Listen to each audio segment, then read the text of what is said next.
चल रे कांवरिया बाबा नगरिया तोरा के बाबा बोलवले बा।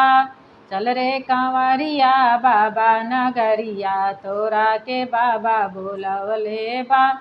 अपने खाले भांगा धतूरा हो भांगा धतूरा तोरा के हलवा बनवले बा।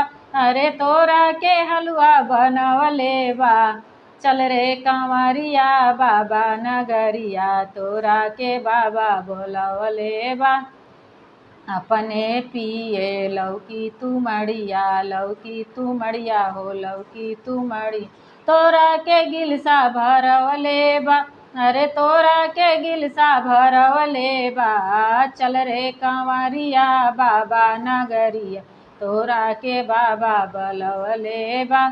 अपने पहिने मिर्गा के छाला हो मिर्गा के छाल तोरा के गेरुआ रंगवले बा। अरे तोरा के गेरुआ रंगवले बा। चल रे कांवरिया बाबा नगरिया तोरा के बाबा बोलवले बा।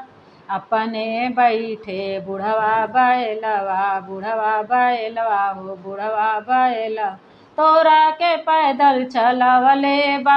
अरे तोरा के पैदल चलवले बा। चल रे कांवरिया बाबा नगरिया तोरा के बाबा बोलवले बा। अपने बैठे देवघर नगरिया हो देवघर नगरी तोरा से माथा पटकवले बा।